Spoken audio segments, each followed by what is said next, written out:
Welcome to Recovery Uncovered, your all things recovery podcast.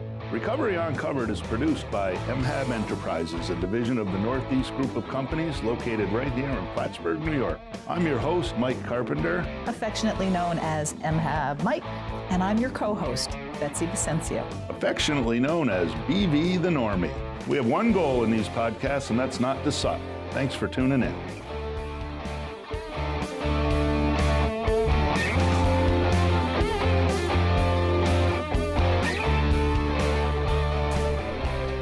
Good morning, everybody. I'm MHAB Mike. This is Betsy Vicencio, also known as BV, as we said in the introduction.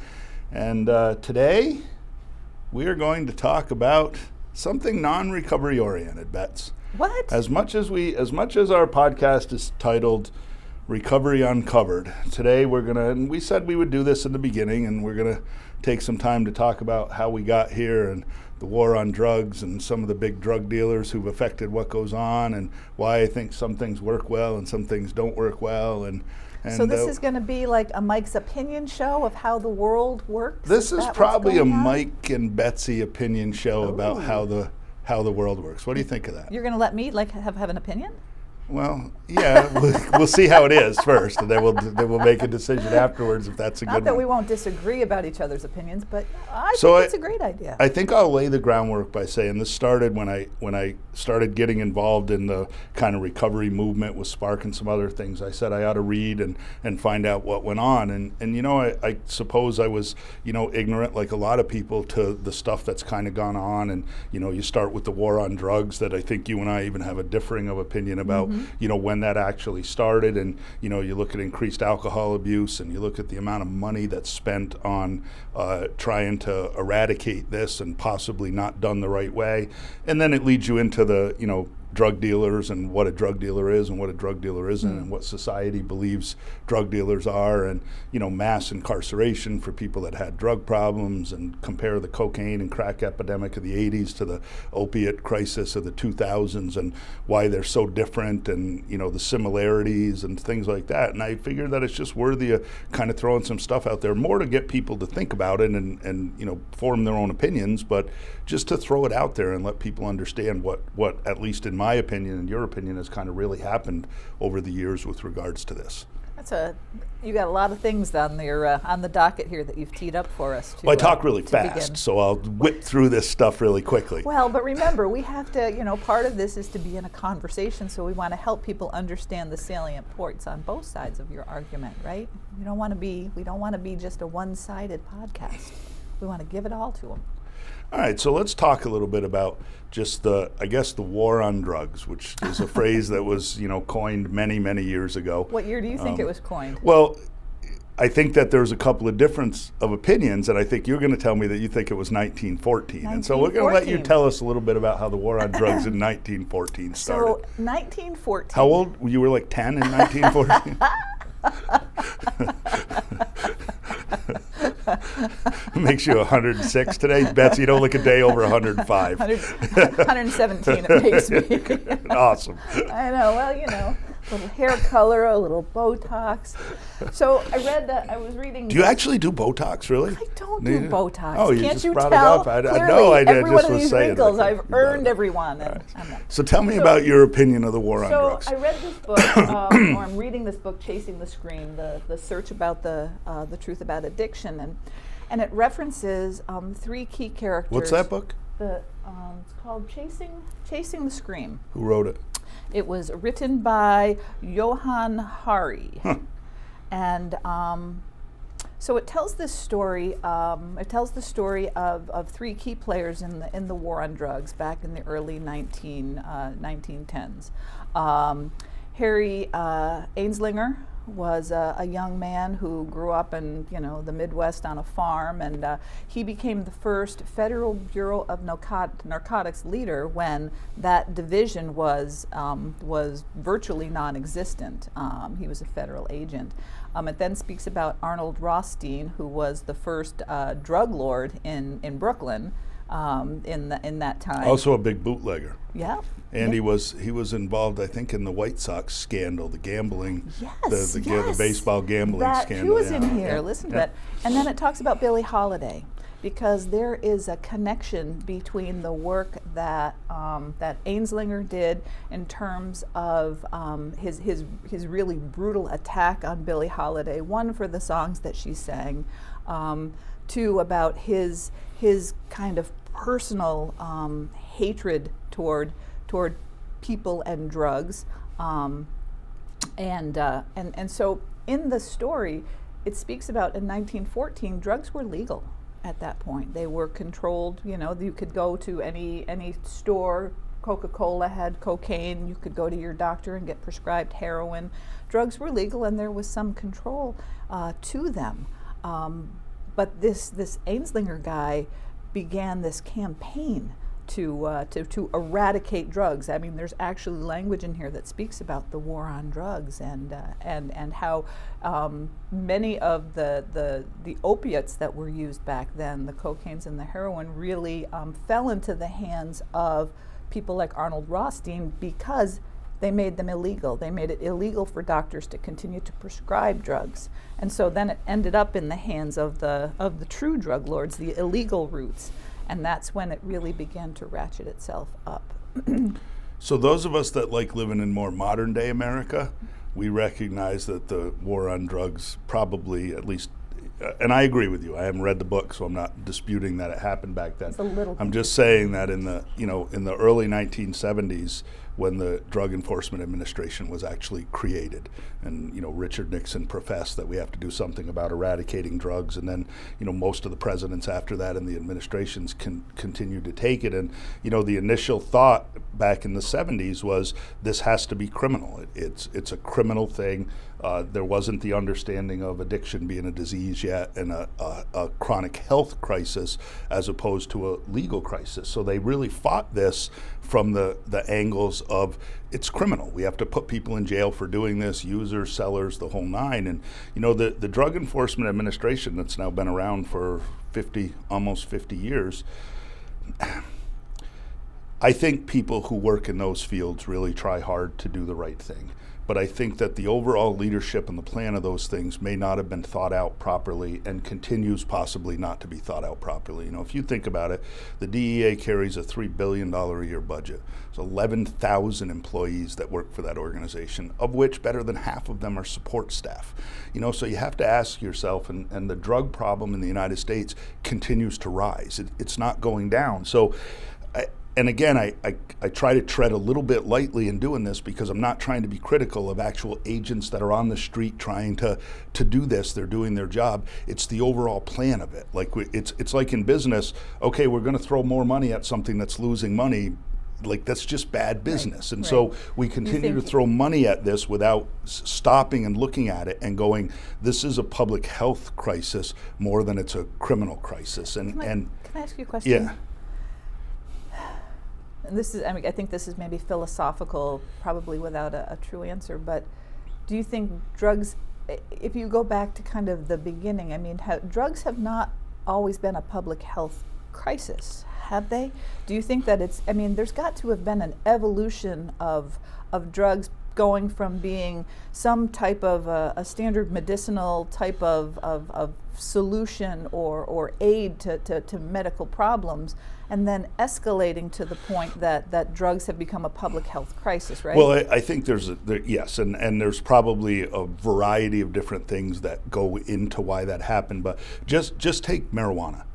Just talk about marijuana specifically.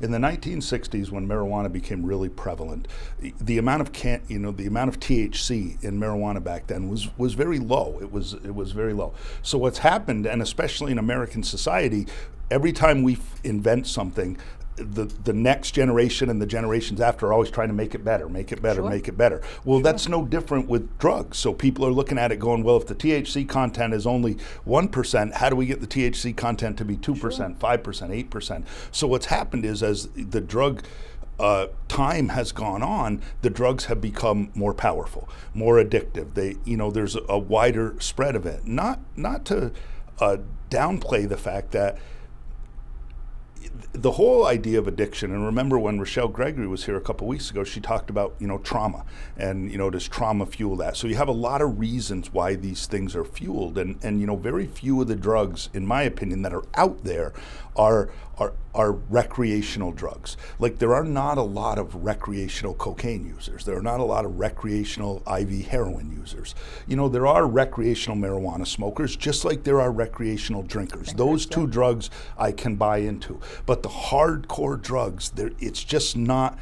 You're not going over to somebody's house and oh, well, let's do a couple of lines of cocaine when we watch the movie. That's not what typically happens with regards to those drugs. So I think that the prevalence of those and the reasons that people use them are different than maybe they were, back in the free era of the 60s when, drugs were first coming onto the scene. And so the answer for the government was, stop this, like put an end to this, stop the revolt, stop the put an end to the people that are using, 100%. Put an end to the people that are selling. Let's let's cut the people off that are using the drugs, because they're as criminal as the people that are selling, right? Because it's illegal. Is that what your the premise of what you're saying? Right. That's the mission. and then you go through. So you go through the 70s, and the 70s is kind of that free time, and then you get into the late 70s and early 80s, and cocaine was really probably the drug that changed American society from a drug standpoint, in my opinion. First off, the money involved in the cocaine trade is astronomically high, and it was really high back in the days. I mean, you were paying a lot of money for a gram of cocaine. It was really only for the elite people, movie stars, people who had a lot of money to be able to do it. And when cocaine started coming from South America, and the cartels first started back in the 80s, it was a different business. And we compare. People don't like to compare the opiate crisis to the cocaine crisis, and the cocaine crisis in the 80s that flourished into the crack cocaine crisis really happened as a result of how drug dealers were looking at it going, how do I increase my margins on cocaine sales? How do I get this into the hands of less fortunate people who don't have enough money to pay for it? And the answer was crack cocaine. Crack cocaine allowed them to cook cocaine into a smokable form and sell it for as little as $3 or $4 or $5 for one rock. Whereas before that, when you were buying powder cocaine, it was in the hundreds of dollars. So once you begin to fuel the crack cocaine epidemic, you get a way to get cocaine into the hands of the masses that you were not able to do before then. So it was a conscious choice that people made to do this, and Crack is like the Walmart of 100%. As sad as that sounds, and the truth is that it really destroyed the inner cities of America more than anything else. And so what happened in the 80s when the crack cocaine epidemic was raging, you had all of these drug dealers who were making tons and tons and tons of money at the higher levels. And you can go down through the list, and I can't name them all, but you think about, Pablo Escobar, and I think the woman's name was Giselle Blanco, and Frank Lucas, and Freeway Ricky Ross, and all of these people that became, huge drug dealers. Meanwhile, all the people who set below them were paying these huge prices for what amounted to minor drug offenses. And they're just trying to eradicate that. So that's where a lot of the prison population from the 80s came from. It came from this whole idea that let's arrest the crack sellers who are selling $5 rocks on a street corner, but again, we're not doing anything against the bigger people. We ultimately went to war with the bigger people too, and caught and arrested a lot of those. So what's interesting in this book, they talk about this Arnold Rothstein, who appears to have been the first drug lord back then, and how he had, and I think many drug dealers through the errors of time have had law enforcement and judges and political officials really in their back pocket, and were able to avoid any type of criminal prosecution. I mean, I think that's been kind of well, it was the same thing with the cartels in South America, Mexico and Colombia. They were all, they're paying off government officials with more money than the government officials ever had, just to turn their head and look the other way. And it's funny because part of this is going to lead into the opiate crisis and what I blame the opiate crisis on and some of that stuff. But if you think about it, Pablo Escobar, who probably is the most famous cocaine dealer, like most people know him, know the name if you say it. Pablo Escobar gave millions of dollars to poor people in his country. Like as much as I'm not trying to defend him, he was a ruthless, murderous drug dealer. That's what he was. But he was philanthropic. Like he did a lot of things to help people in his own area that were much less fortunate. And he gets branded as this ruthless, murderous drug dealer. Now fast forward to the 2000s, and in 1996, this wonderful family from Connecticut called the Sackler family that owns Purdue Pharmaceuticals invented OxyContin. And OxyContin is an opiate that's a time-released opiate that really fueled the opiate crisis. And they knew it when they designed it. They knew how addictive it was, and they marketed it to people to the point where they were giving billions of these pills out over the course of a 5-year period. Billions. Well, they marketed it to physicians and healthcare physicians professionals, and right? distributors and all that. So if you want to make, so I'm going to make the comparison, and El Chapo, Guzman, Pablo Escobar, they all figured out a way to make cocaine. They had land, they devised the stuff, they bought everything they needed, they made cocaine. Then they opened up a distribution network with other people who didn't necessarily work for them, who distributed their narcotics, came into the United States, killed thousands of people violently and drug overdose-wise, and those people either died a violent death in the drug war or they went to jail for the rest of their life. And they were branded as ruthless drug dealers. Yep.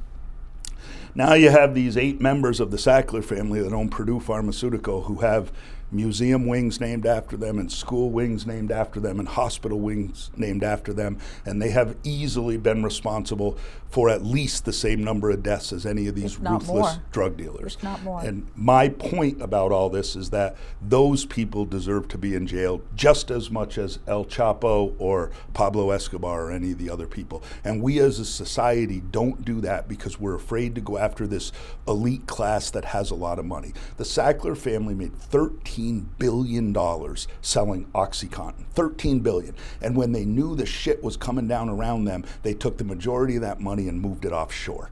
Like that is about as criminal and ruthless as you can be. I don't know how people don't look at that as being as criminal and ruthless as anybody else. And they left this wake and trail of people in their past who struggle with addiction, lost family members, life was changed forever, and these people still won't take responsibility for it. One of the biggest distributors of their drug is a company out of Rochester, New York.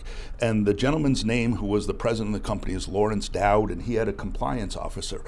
The compliance officer came to the president of the company and said, "We're distributing millions of pills to a town of 5,000 people. Something's wrong here." And the president said, "We're not going to do anything about it." Meanwhile, the president's pay increased by 2,000% over a 4-year period of time. Like, think about that. So what he effectively said is, we're dealing drugs, we're burying and killing people, but my salary's going up, so we're going to do it. So this guy then goes to court in New York City, and it's great. They bring him up on big charges, but as of the most recent stuff I could find, they're now likely going to settle for a fine and no jail time. And I go, how is that possible? How is that fair? ask yourself, as people watching this podcast, how is that possible? And we should be outraged by that stuff. We absolutely. Where was the DEA? 10,000 people work for the DEA. Why were they not at Purdue Pharmaceuticals going, what the hell are you doing?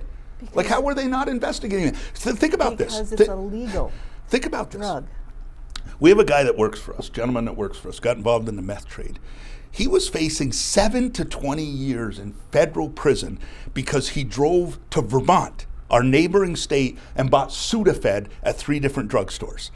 They charged him with interstate trafficking of precursors to make methamphetamine. 7 to 20 years he was facing. These guys are buying all the precursors to make one of the most dangerous drugs all over the world, and nobody cares. How is that? I just, for the life of me, don't understand it. Clearly, people care, but I think it's really. I think philosophically and technically speaking, I think you are 100% right. It is criminal what's been allowed under the guise of it being legal. it being allowed because there were supposedly all of these proven medicinal benefits to the drugs that this family was creating, these manufacturers were creating. So the question. So now we've laid out the groundwork, and you can compare the cocaine crisis to the opiate crisis, and the other part of this is, make no mistake, and I'm not trying to fight on any racial lines or do any of that, but the truth is the crack cocaine epidemic of the 1980s got swept under the rug in large part because it was affecting really poor inner city black kids. That's who it was affecting.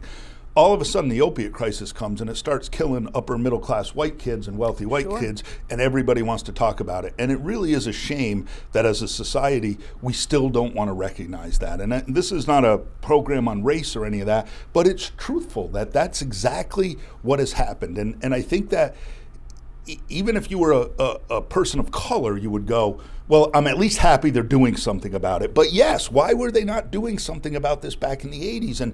And we continue to perpetuate this where we don't ever hold anybody accountable. Like, I look at the DEA and I go, shouldn't you have to answer for the fact that your budget is $3 billion, you have 10,000 employees, and the drug crisis is getting worse? Like, shouldn't somebody have to say, okay, something we're doing isn't working?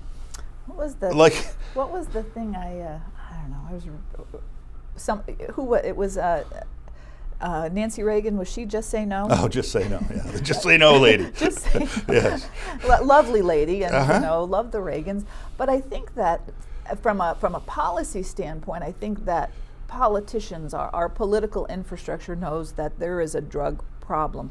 But I don't think anybody, and I think that people that serve in politics stand to be, in many instances, some of the brightest people that we have, and they do assemble a bunch of really smart people around them. But I think this problem is just, it's just so ingrained into our society. How do you propose we solve it? Well, I will tell you that the part of that I disagree with, and I'll leave apart the side whether I think the brightest people are in politics or not. That's for another show. But I will absolutely tell you that I think as long as there's this much money in it, in the drug culture, you can't stop it. If you went and looked at Purdue Pharma's books or McKesson's books or any of these other organizations that were involved in distributing this, you're going to find that they were large donors, probably to both parties. Yep. The truth is, if you look at the history of the DEA since the 70s up till now, it's grown under every administration. Sure. It's not grown more under the Republicans or the Democrats. They're all doing it. And my issue is just very simply, are there better ways that we can be spending that money to really eradicate this problem? They continue to cut prevention dollars into, for kids that are school age in the interest of criminalizing it. We have 2 million incarcerated people in this country, or some number close to that, of which 200,000 of them are direct drug charges, and probably another 75% of them are in some way, whether it's, if it's burglary, it was probably to support a drug habit. If it's a violent crime, it was probably, you're under the influence. So it's rampant in there. And so you look at all these things and go, the answer can't be build a bigger drug enforcement administration, build more prisons, put more cops on the street, and continue to honor Purdue Pharma and McKesson and all these other companies as leaders in the pharmaceutical industry. Like, if that's the answer, we are never going to eradicate this problem. If those are the things, the best thing that the government could do right now is put every one of those Sackler people in jail. Or at very least, put them up on a public trial that the rest of us can watch to know if what they did was actually illegal. Maybe it wasn't. They deserve the same rights that everybody else gets. They deserve to have a trial by a jury of their peers. But damn it, they deserve to have a trial. These people were peddling one of the most dangerous drugs ever created, and they were doing it making billions of dollars, not millions, billions of dollars for their family. And now they're on TV publicly denouncing that. One of the guys, and I coincidentally agree with him, one of the sons said, "This is unfair to my children." And I agree with him. His children shouldn't have to pay the price for what he did. But he should pay the price for what he did. Sure. If he stood up and said, I'm 100% responsible for this, please don't take it out on my kids, I like to think most of American society would say, you know what, his kids didn't do anything wrong. But if you're going to stand up there and parade your kids off to private school and not take responsibility, well, then wait a minute. So you're suggesting that they knew 100%. About the, what makes you say that? I mean, and I'm not saying I disagree. And what makes, Let's give them the benefit of the doubt.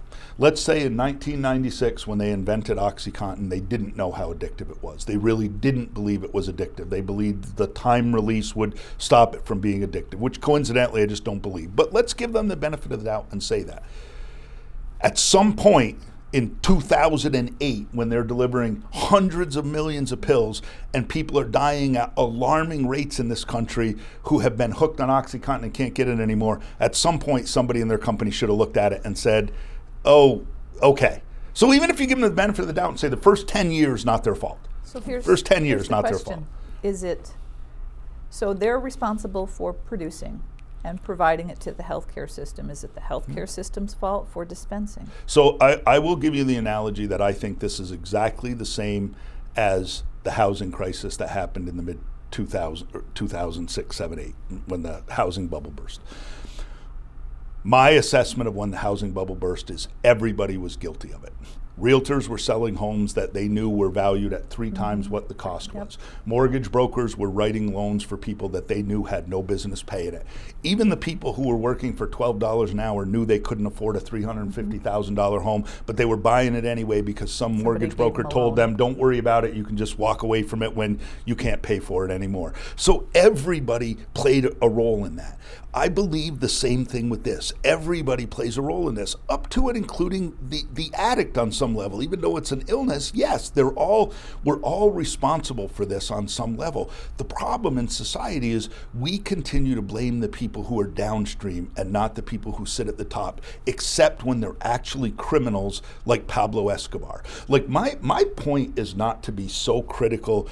I'm not really trying to put drug dealers on any pedestal. I'm trying to say to people that my personal belief is that people like the Sackler family, all of their lawyers, all of the people who sat in decision-making roles, all of their board, McKesson, I could go down the list. I can't think of anybody else, so I'm only citing McKesson. But all of these people who distributed, their lawyers, their lobbyists, they're all guilty of this. They're just as guilty as Pablo Escobar is. And maybe they didn't do it with a gun or a machete or whatever the case is, but they're just as guilty of destroying the lives of people in American society, and they should be held to the same account as the other people. And they're even bigger criminals than the nickel bag drug dealer who's doing 20 years in prison because he got caught with 5 rocks of cocaine in the late 80s or early 90s. They're even way worse than that because that guy was just selling rocks of cocaine so he could continue to get high or pay his rent so he had a bed to sleep in at night.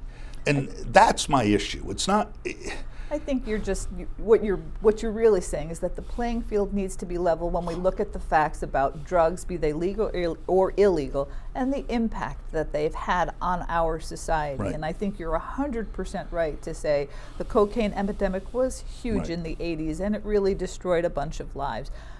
But I think if we do a comparative, if we do the what was happening then to what's happening now, I think the inflation rate has far exceeded what would be normal with what's happened in the opioid crisis. And I think that the derivative of what's happened since opiates have really become kind of popular, the whole designer or derivatives that have happened are just so dangerous. I mean, we've really escalated this problem to a place that the danger zones are just bigger. You asked me a few minutes ago, what could be done. And so, you can just think of some things and you can say, okay, here's how you can start to restore faith in the American public that you really do give a shit about people who are dying of this. And this isn't only for the addiction crisis, this can be used across the board. If you're a politician that ever took a dime from anybody who was in a position of leadership in any of the companies that were responsible for this crisis, you ought to make a public donation to some charity that's helping people that are addicts, period. Just come out and say, I took $1,000 from McKesson to help with my campaign, and I recognize today that they're criminals just like everybody else, and I'm gonna make a personal $5,000 donation to the family of somebody whose kid died of a heroin overdose. That's one thing to do. For families like the Sackler family and these other companies to be able to store their money offshore and provide file for bankruptcy protection after their money is moved offshore. Everything ought to be confiscated. You know what they did with El Chapo when they arrested him? They confiscated everything the guy owns. That's what they do when they arrest drug dealers in the United States. Your home, your cars, your guitar, your everything is confiscated. Why did the Sacklers have anything? Why has all that stuff not been confiscated? Where is the Drug Enforcement Administration to stand up and say, we handled this poorly? We will never handle this poorly again. Any pharmaceutical company that is going to produce and sell pharmaceuticals in the United States is going to have an embedded DEA agent at their office making sure that what they're doing is legal. How hard would that be? We have 10,000 agents. Embed an agent at their office that says he's going to be there to monitor what goes on, to make sure that there's nothing criminal going on here. Like, there are so many simple things that can be done. I absolutely love and appreciate your passion about this. And the only part that, to me, that's just a stretch is that I don't know at what point what Purdue Pharmaceuticals was doing went from being, I think we're trying to help eradicate pain. I think we're trying to help people heal and be cured from chronic pain, or to being suddenly the switch flipped to what they're doing is illegal. It's very easy. It's very easy to find out. Purdue Pharmaceuticals, open up your books for how you sold OxyContin, because I can assure you that it's not going to be they sold 100 pills this year and 110 the next year. You're going to see that they sold 100, 1 million. So you're going to see that switch when it happened. You will absolutely see when that became, when marketing took off and they started producing this stuff. So there's the other piece. Give us some public transparency. Just open up your books about OxyContin. Say, we recognize that it's a problem. Here's what we did. So how hard would that be? I don't think it would be hard at all. I'm the CFO of our company. Open up our books? Absolutely. I get you when you say that. I'm going to go back to the piece about this, and my experience has to do with my one daughter, Santana, who developed a chronic pain condition out of the blue at age 11. I remember the exact date that it happened, and she ended up in the hospital. And you knocked her off a horse. Oh, this Isn't was that what happened? No, I didn't. Now you're responsible for the problem in both of your children, not just one of them. She fell off the horse. I just didn't give her medical treatment for a day. That's a completely different story of me being, another disappointment as a parent, another parent fail that I've done. And your daughters still love you. I know. And right? they let you take care of the granddaughter. That's amazing. Well, I haven't killed them, thankfully, so knock on wood. So here we are in the hospital, and your kid is in serious and significant pain. And the only thing that abates her pain, that gives her any ounce of relief, is a derivative of OxyContin or morphine. That was the only drug that they were able to give her that gave her any relief. And I remember thinking as a parent, when we left the hospital, I'm like, well, I'm not going to make my 11-year-old a drug addict, so we don't want that.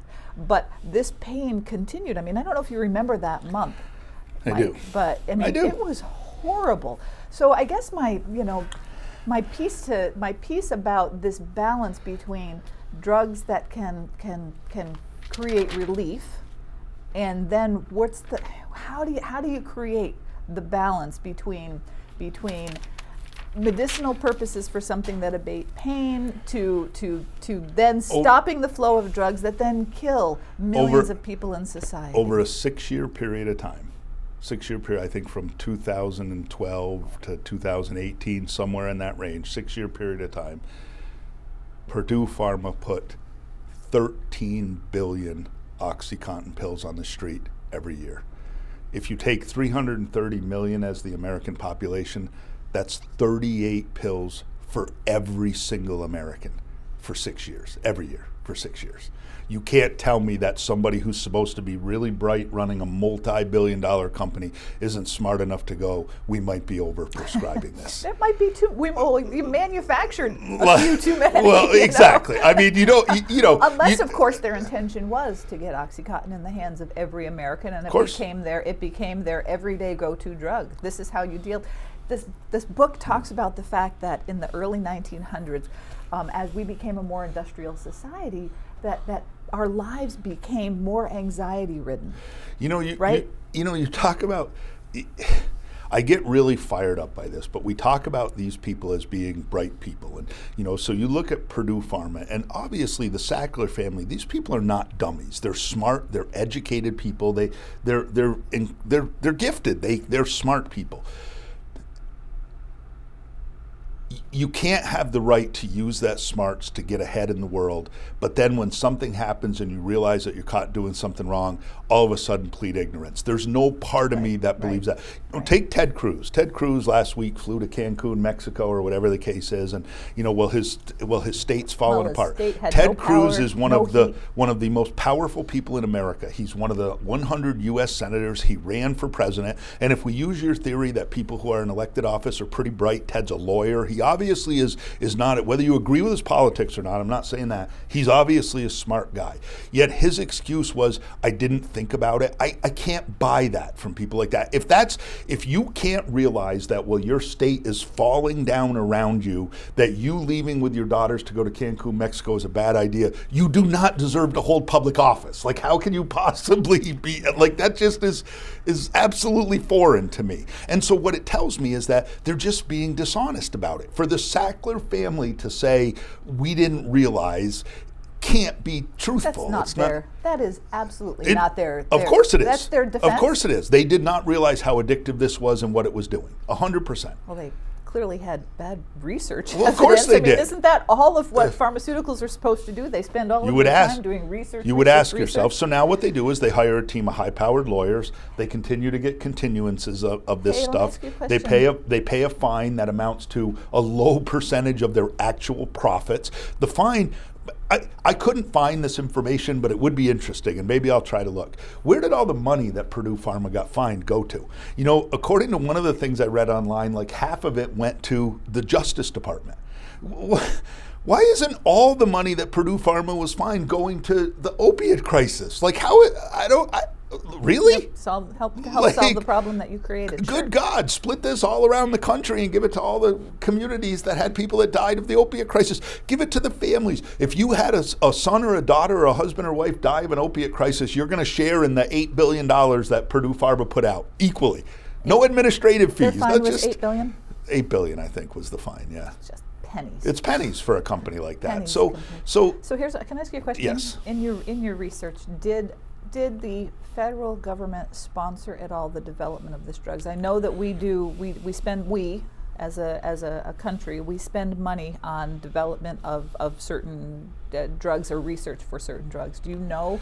I couldn't find that. 100% this was a derivative of oxycodone, and oxycodone was discovered by some guy 20 years previous, or maybe even more than that, in, I think, England or somewhere. And then what Purdue did is they took it and they made it a time-released capsule. That's what OxyContin is, so that you could take it and over the course of time it would go into your body. So it wasn't just a one pill. Give you a long-term effect of the supposedly drag out the long-term benefit of this pain. So I'm not sure that the government had a hand in it. I would venture a guess that somewhere along the way there were tax breaks or incentives or something for Purdue to, had lobbied Congress at some point to be able to, I would guess. I don't know that to be the case, but, and I think that, when you think about it, there's a lot of well-meaning people. Like I do believe, at least when they were looking at this originally, I'm like you, it starts out as a noble goal.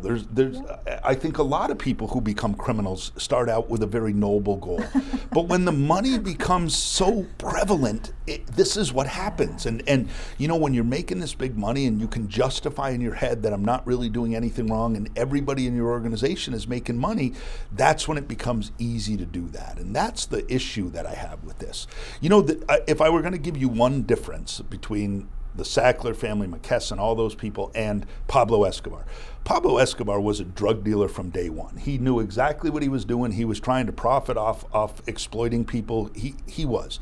Do I think that when the Sackler family opened Purdue Pharma and they set out to do this, that their goal was to make everybody a heroin addict or an opiate? Of course not. I don't think that. But somewhere along the way that switched, and it makes them just as ruthless as that person who started out doing the same thing. Do you think Pablo Escobar had as many options as the Sackler family had for careers? Of course not.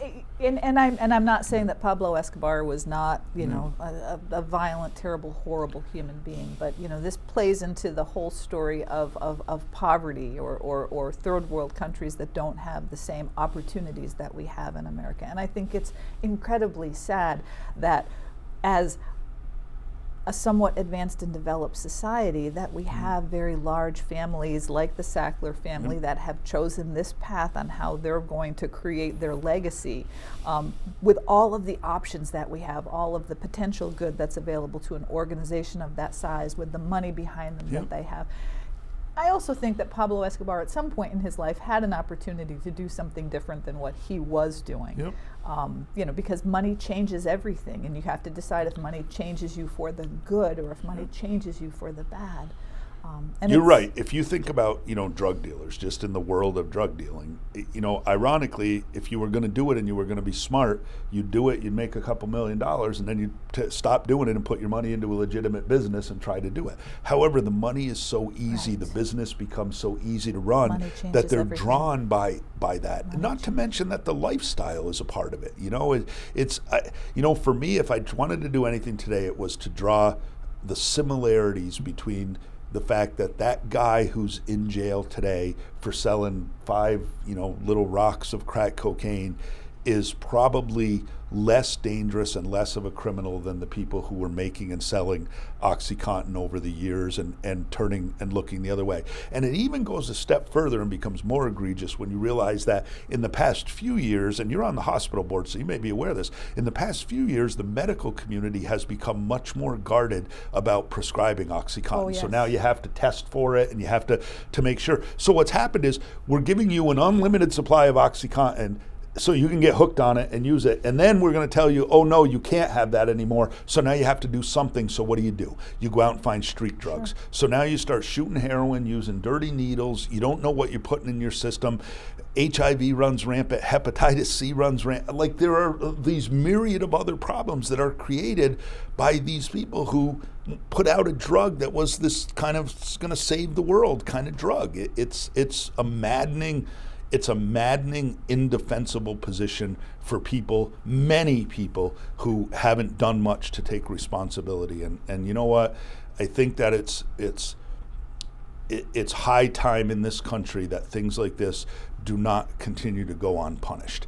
And it has to be the people who have done it have to take responsibility for it. And you know what? That's probably never going to happen. My hat is off to Miss James, who's the Attorney General of New York State, who went after the family. There's some other attorneys general in the United States that have went after Purdue Pharma, and good for them. They should do that. And that's not easy. It's not easy to be in that position and say, I'm going to take on... unpopular if you're a I'm going to take politician on one of these huge families that's a corporate donor to my campaign and other things like that. But if we don't do that, how are we ever going to begin to eradicate this problem? And the other thing for me is I just really would like to see us try to take a different approach. And that's not designed to say treatment facilities aren't doing a great job and law enforcement isn't. They work their ass off trying to do this. I'm saying that it's quite possible that the philosophy of how we're doing this might not be right.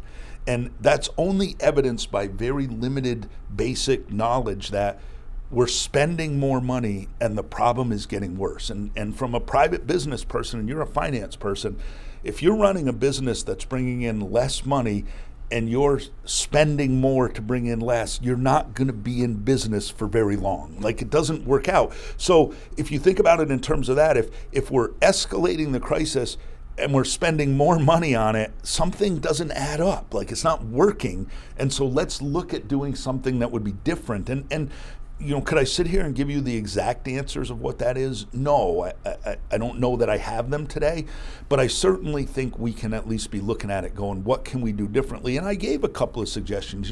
The idea of having the DEA involved with the FDA and what legal drugs are and how they get distributed and that stuff. Think about it. If somebody was just reviewing how many of these OxyContin pills Purdue Pharma was distributing, don't you think somewhere along the way they would have said, 38 pills for every American might just be a little much.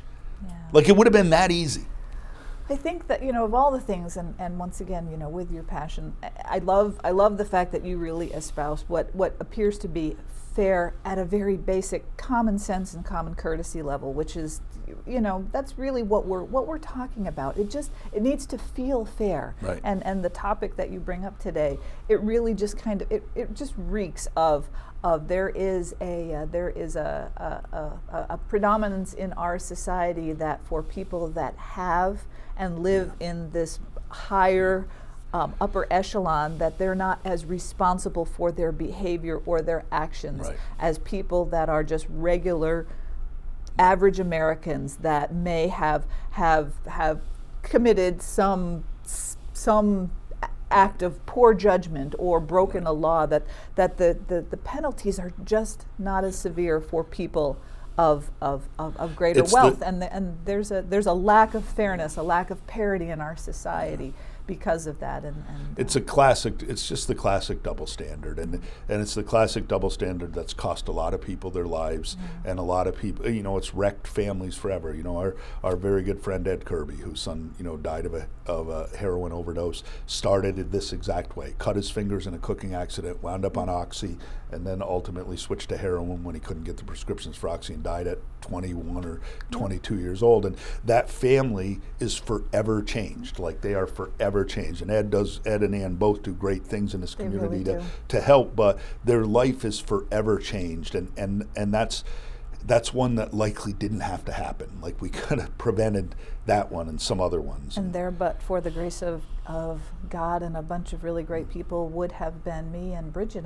Bridget with a torn ACL, a common injury for teenage girls who had her first exposure to to painkillers, and it really was her launching off point. And if you think about the whole Purdue Pharma and McKesson and those guys, if we put some of those people in jail, if we actually held them accountable, if they forfeited everything that they owned or that they made off this drug trade, what that will do 2 years from now, when the next company comes on and has this next drug, they're going to go, oh, let's make sure that we really do our research and that what we're saying is truthful, because now there's precedent that says if we don't, we could wind up losing everything and going to jail. But if you don't do that, what prevents the next guy from doing it? What stops that from happening? It's the same thing with you go back to the housing market, use that analogy. There's rumor on the street now, and I'm not a finance guy, that some of those credit derivative swaps and things like that are being manufactured again. And so why is that? That's because none of those people paid any real price back then, so why are they worried about it? Like, at some point you have to start holding people accountable. We bailed out a bunch of people. Exactly. So that's my stance for today, and I really don't have I don't know the Sackler family. I don't know. They're probably nice people. I have no personal axe to grind, but I really do think that if we're ever going to really begin to eradicate the problem of drug addiction in this country, we have to start looking at it with a totally different eye than what we've been looking at it. You have to look at things with a radical change and not just continue to say, well, throw more money at it. More money is not necessarily the answer. In fact, the people who are in recovery in large part, and I'll close with this, the people who are in recovery in large part are in recovery in organizations that don't cost them anything. Right. Like, it really is not. The most it's successful not programs out there are the ones that don't cost them anything. Are not funded. They're Right. volunteer, peer-based organizations where if you want my real opinion about the way that we should be focused on the drug problem in this country, we should be focused on, first and foremost, prevention at a very young age. What do we do with kids at a very young age to get them not to start? And we should be throwing way more money at that than throwing at arresting people. The second piece is treatment. What do we do to increase the time that people can be in treatment, increase, treatment value, those types of things. And lastly is the law enforcement piece, not the other way around, where we continue to, throw money at the criminalization of it more than anything else. Like, that's how we need to begin to look at this and eradicate the problem. And I think if you bring somebody on who understands budgets more than me, they would probably say that, yes, when we do cuts, we cut things like childhood funding and stuff like that. And, daycare, you can't get, qualified daycare because we can't pay. There's just a myriad of providers enough for anybody to want to be in that business. There's a myriad of issues that go on that. So it's interesting because, healthcare, you talk about this being a healthcare crisis. Healthcare as an industry realizes, because we as a society end up spending the most amount of money when people are at their oldest ages with the highest degree of acuity in their sicknesses. And we realize that if we invest more of that money early on to help work with people on prevention, to connect them to primary care, to help them understand and educate about health issues early on, to do prevention and preventative care when the acuity of somebody's sickness is so much smaller than when it becomes a full-blown problem, that we are going to bend the curve on health issues in our society.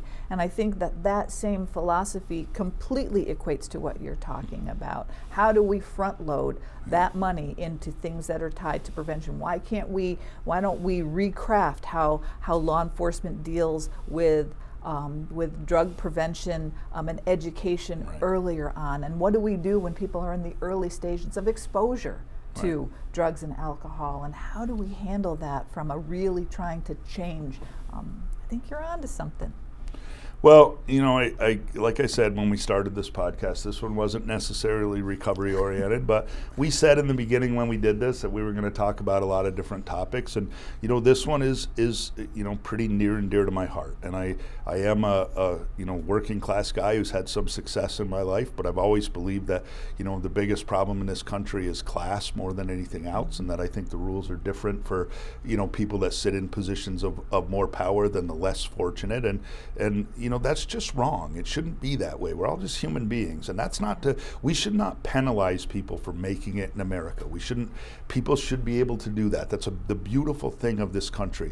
But boy, oh boy, you can't make it by exploiting people and being on the backs of other people and then say, oh, well, I wasn't doing anything wrong. And today I wore this shirt today. I don't know, Telly, can you get a shot of this shirt? Sure can. This is I'm a freaking ray of sunshine today, so I'm sure that the way that I came off today makes everybody think that I'm a freaking ray of sunshthat today. Yeah. Today, actually, I do think that you are a ray of sunshine. I think it applies. I think that it works for you today. So, hopefully what we talked about today, informed some people, and at very least got you thinking a little bit about the stuff that goes on, in the world, and that if we can't just expect people who sit in positions of power to be the people who make change. Those of us that sit down here at just the regular level, we can be change makers. We can say the things that need to be said and do the things that need to be done to make the world a better place to live in. And that's exactly what we're trying to do. I don't have vendettas with people. I'm just trying to say, let's make sure that we're doing right. I would, do you have any closing remarks that you want to make? So my only thoughts are, money and power changes people, and it changes things, and you have to decide, I think, at what point if you're going to use your money and your power for good, right? And you can. I mean, there's an opportunity always to really, really do good and change the world. I love that thought that regular people can be change makers. There was a great article, and I'll close with this, about Purdue Pharma and the Sackler family, and it listed a bunch of the things that they have, like a wing at the Louvre Museum in Paris or wherever, and Metropolitan Museum of Art, and a whole bunch of those. And then the last line it said is, we struggle to find a rehab named after Purdue Pharma. And isn't that a profound statement that they, they have all of these things that are great out there, but they haven't put any money into actually treating people who have gotten very sick off, their illness. So it would be nice if Purdue Pharma put up a little bit of money and said, we're going to open up a drug rehab in every state in the country to help with the opiate crisis that we created, or we helped to create. So that's kind of where we feel today. I would ask you in closing to go check out Cooking Without Wine, which is Mr. Trevor Laughlin. Oh, we're talking about MHAB now, it's MHAB, right? MHAB.org. I learned how to make a great grilled cheese sandwich last week, so if you go on, you can see how to do that. I don't know what the next one is going to be. It's chimichurri sauce. It's chimichurri sauce. Chimichurri sauce made with fresh herbs from the MHAB greenhouse. That I've still never actually cooked my own grilled cheese. Why does that not surprise That's me? probably not going to happen anytime soon. Thank God you have Liz. You would starve to death if it wasn't for Liz. My God, I'm so lucky. And I do believe that the next podcast is I'm going to be out that day. And I believe that Betsy has a couple of exciting guests that are very good friends of mine. Should we tell them who it is? I have two amazing women that are coming to talk to me about women in recovery and sobriety, Zadie Laughlin and Loretta Rietzema, two women that have really contributed so much of their heart and their life dedicated to both recovery and families of people, supporting people in recovery. And these two women are they're amazing, and they're a hoot. So we're going to have a good time. Yeah, I couldn't. That's good time. I needed to opt out of that and let that be a girl power day. So that'll be the next one, and then I don't know what we're going to do after that. But we thank you for tuning in today, and thanks for joining us. Hope you enjoyed. And as always, if you have suggestions, please list them in the comments. We're always looking for that. And thanks again. Cool. COVID out.